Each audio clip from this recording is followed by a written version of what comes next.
شاید برای تو کمی سخت است بفهمی حال من را، باید شبیه من کمی دیوانه باشی بفهمی حال من را.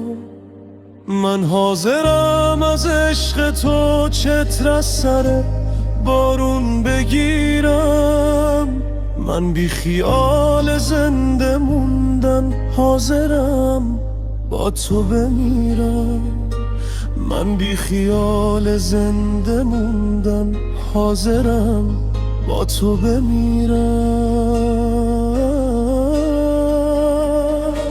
بی تو آوار شدم، از همه بیزار شدم، نیستی و من خواب ندارم، آخرش باخت دلم، با همه چیت ساخت دلم، نیستی و من تاب ندارم.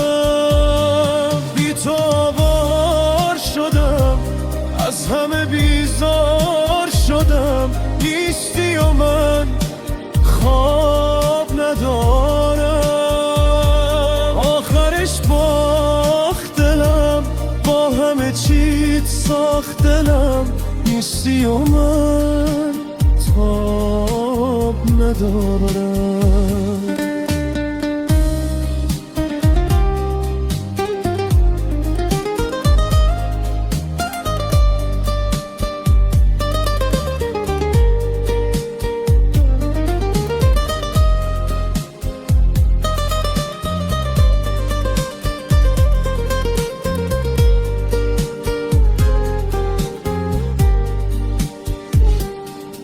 اگه با من نباشی میخوام دنیا نباشه، به این دل شور عادت ندارم، محاله بی تو من طاقت بیارم، من دل واپس رو تنها نذارم، شبای بیقراری چقدر چشم انتظاری، یه کاری کن یکم آروم بگیرم، تو دنیای خودم بی تو اسیرم، من عاشق نذار تنها بمیرم.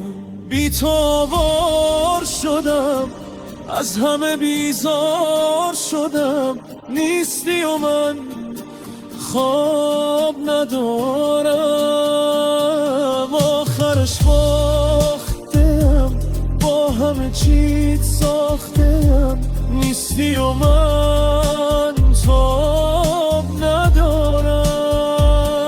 بی تو آوار شدم، از همه بیزار شدم، نیستی و من خواب ندارم، آخرش باخت دلم، با همه چیت ساخت دلم، نیستی و من تاب ندارم.